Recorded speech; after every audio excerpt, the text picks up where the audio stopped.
If you had asked me a year ago whether I trusted my wife, I wouldn't have hesitated for even a second. I would have said yes without thinking. Our life wasn't perfect, but it was stable in that quiet, ordinary way people stop appreciating after a while. Same morning routine, same dinners, same jokes about whose turn it was to take the trash out. We'd been married long enough that things felt predictable, and honestly, I liked it that way.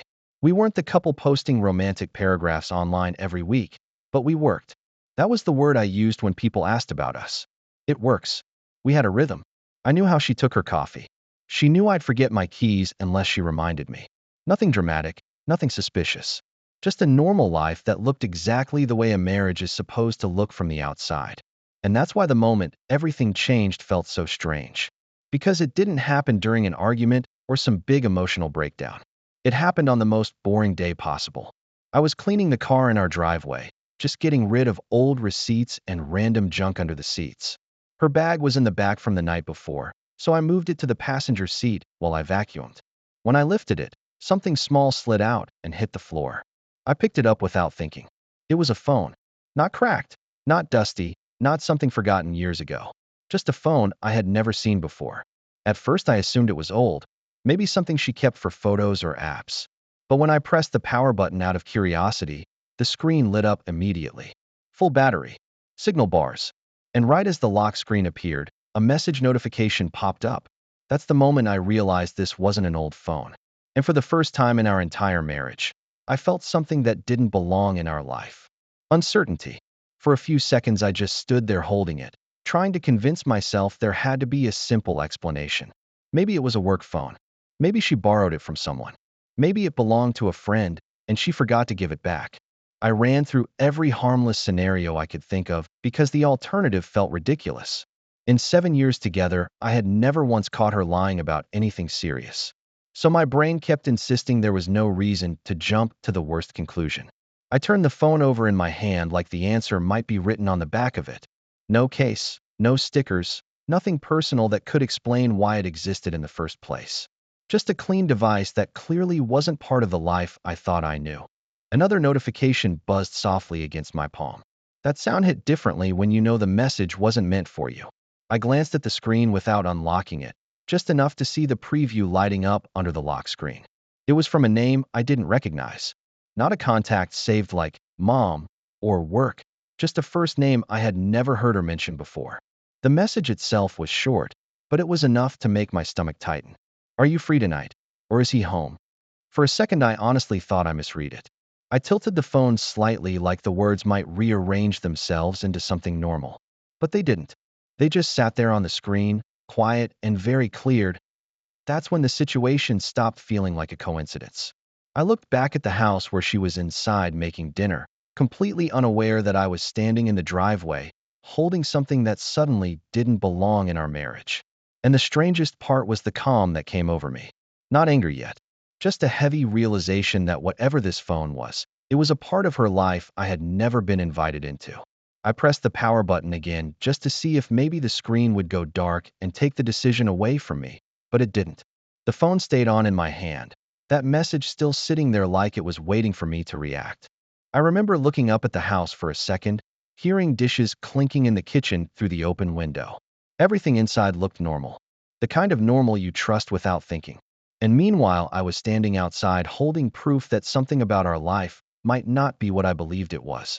My first instinct wasn't to break in or start scrolling through everything. It was actually the opposite. I put the phone on the passenger seat and stepped back from the car like it was something dangerous. Because once you open something like that, there's no going back. You can't unread messages. You can't unknow things. I kept telling myself maybe the text meant something innocent. Maybe it was a joke between coworkers. Maybe the he wasn't even me. But every explanation I came up with sounded weaker than the last one. The phone buzzed again, vibrating slightly against the seat. Another message from the same name. I didn't even have to pick it up to see the preview appear again on the lock screen. You said yesterday you'd find a way. That sentence landed differently. It didn't sound like work. It didn't sound like a friend. I picked the phone up again slowly, staring at the lock screen like it might somehow unlock itself and explain everything without forcing me to make the choice, and my heart still wasn't racing. That was the weirdest part. I just felt this heavy pressure in my chest. Like the moment before you open a door you already know leads somewhere bad. And the thought that kept repeating in my head was simple. If this phone is what I think it is, then my entire understanding of my marriage is about to change in the next few seconds. I stood there for a long time arguing with myself over something that sounds stupid when you say it out loud. Whether or not to look at my own wife's phone. On one side of my brain was the version of me that believed in privacy, trust, all the things you're supposed to respect in a marriage.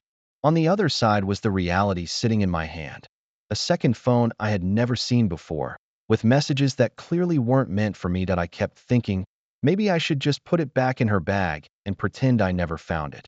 Maybe there was an explanation she would tell me when she was ready. But the truth is, once doubt enters your mind, it doesn't politely wait for answers. It grows. Every second I stood there, I imagined a dozen possibilities, and every single one of them felt worse than the last. Another buzz from the phone cut through my thoughts. This time I saw the preview more clearly. I miss you already. That was it. No context. No jokes. Just four words that don't belong on a secret phone between people who are supposedly just friends. My stomach finally dropped. Not dramatically, not like in movies where people throw things and start yelling. It was quieter than that. Like something inside me shifted a few inches out of place. I kept staring at the screen, wondering if maybe I was overreacting. If maybe this was some weird misunderstanding I'd laugh about later. But there was one detail I couldn't ignore anymore. If there was nothing wrong with this phone, it wouldn't exist in the first place. And the moment that thought settled in my head, I realized I wasn't deciding whether to invade her privacy. I was deciding whether I wanted to know the truth about my own life. So I sat down in the driver's seat, took a slow breath, and unlocked the phone. The phone opened faster than I expected. No complicated passcode. No face recognition. Just a simple four-digit lock that apparently hadn't changed in years. For a moment, I actually froze. Because once the screen was fully open, the reality of what I was about to see suddenly felt very real. The Messages app was already sitting there with several conversations, but one thread was clearly the most active, the same name from the notifications. My thumb hovered over it for a few seconds like it weighed 10 pounds. I remember thinking this was the exact moment where everything could still stay the same if I just put the phone back and walked into the house. But curiosity isn't really the right word for what I felt. It was more like survival. If something in my life was already broken, I needed to know. I tapped the conversation. The first thing that hit me wasn't even the words. It was the length of the thread. Dozens of messages, photos, voice notes. The kind of back and forth that doesn't happen in a day or two. This wasn't new. This was ongoing. I scrolled slowly at first, trying to understand the tone before jumping to conclusions. I could see the top. They were talking casually about meeting up after work, joking about how she barely got away yesterday. That phrase made my stomach tighten. Barely got away from what? From me, from our house, from the life we share? Then I scrolled a little further down, and the tone changed. The messages got softer, more familiar, the kind of things people send when they're not supposed to be texting someone else late at night. I wish I could stay longer. Yesterday was perfect.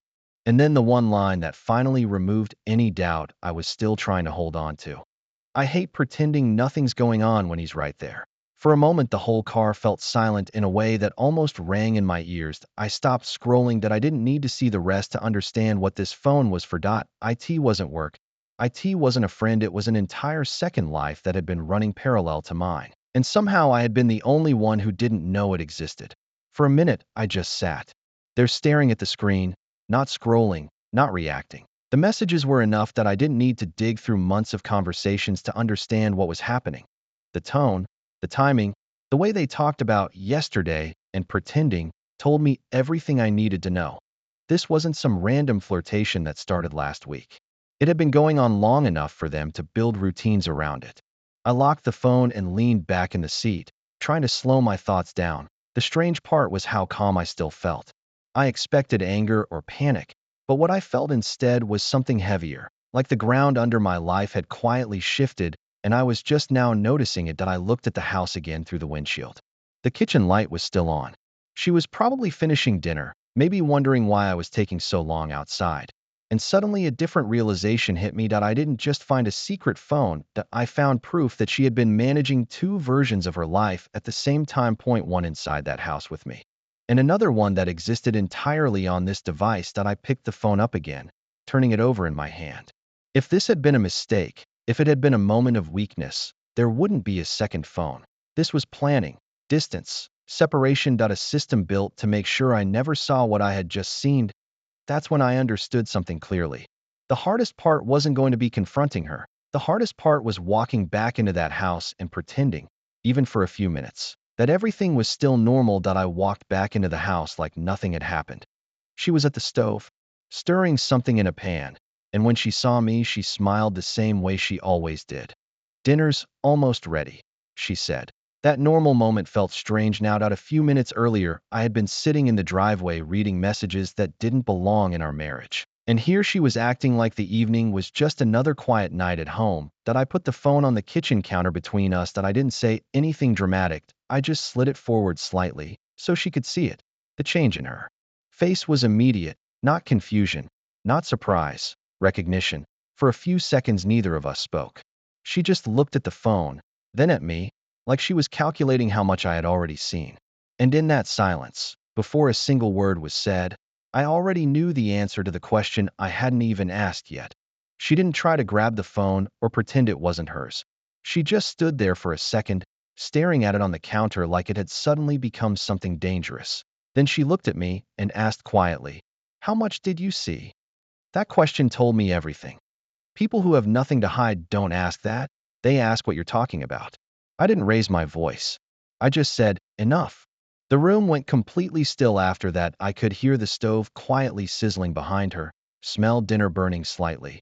But neither of us moved. She finally sat down at the table like her legs had lost strength and rubbed her hands together nervously. I asked one simple question. "How long?" She didn't answer right away. That hesitation felt longer than any argument we'd ever had. When she finally spoke, her voice was barely above a whisper. "A few months." Not a mistake. Not one bad night. Months. I nodded slowly, letting that settle in my head. Then I asked the question that had been sitting in my chest since I opened that phone. "Why the second phone?" She looked down and said something that somehow hurt more than the messages themselves. "So you'd never find out." In that moment, the betrayal became very clear. It wasn't just an affair. It was planning. It was the decision to live two completely separate lives and make sure they never touched. And standing there in our kitchen, I realized the marriage I thought I had been living in didn't actually exist the way I believed it did. I didn't start yelling. I didn't throw anything. Honestly, I think that surprised her more than if I had. I just stood there looking at her, trying to understand how someone I'd shared a life with could build something like this right in front of me without slipping. Once, she started talking quickly after that, trying to explain, saying it just happened, saying she didn't mean for it to go this far, saying she was going to end it soon. All the things people say when the secret finally collapses. But the more she talked, the clearer something became to me. This wasn't about one mistake. The second phone made that obvious. You don't buy another phone, keep it charged, keep it hidden, and carry it around every day because of a moment of weakness. You do that because you're committed to the lie. I remember asking her one thing that night. If I hadn't found it, how long would this have gone on? She didn't answer. She just looked at the table. And that silence told me everything I needed to know. After that, something inside me just shut down. Not in an explosive way, more like a quiet switch flipping off. I remember looking around the kitchen and realizing how normal everything still looked. The same table we had breakfast at every morning. The same fridge covered in our son's drawings. The same house I thought was built on trust. And suddenly none of it felt real anymore. She kept talking, trying to fill the silence with explanations, apologies, promises that it meant nothing and that she would fix it. But the strange thing was I wasn't really listening anymore. My brain had already moved somewhere else. I asked her one last thing before I left the room. "Did you ever plan to tell me?" She looked up at me like she wanted to say yes, but the words didn't come out. That hesitation was enough, because the truth was obvious now. This wasn't something that almost happened. It was something that had been carefully hidden for months, and the only reason I knew about it was because I accidentally picked up the wrong phone. In that moment, I realized something brutal. The life I thought we were living together had been quietly split into two different realities, and I had only just discovered the second one. All the small things I ignored. The late nights. The strange mood shifts. The way she sometimes guarded her phone a little too carefully. Back then I brushed it off because that's what people do when they trust someone. They give the benefit of the doubt. But once the truth is out, your brain starts connecting everything you didn't want to see before. Around 3 in the morning I heard our son wake up and walk into the hallway asking for water. When he saw me sitting there he just climbed onto the couch next to me like he always does. Half asleep, hair a mess, blanket dragging behind him. He leaned against me and said, "Dad, why are you awake?" I didn't know how to answer that. So I just told him I couldn't sleep. He nodded like that was a perfectly normal explanation and rested his head on my shoulder. And that's when something hit me harder than the cheating, harder than the lies, harder than the hidden phone. None of this was really about her anymore. It was about him. Because no matter what happened between adults, that kid still saw me as his dad. Still trusted me the same way he always had. And sitting there in that quiet living room, with him half asleep against me, I realized something important. My life had just broken in one direction, but it still had a reason to move forward in another.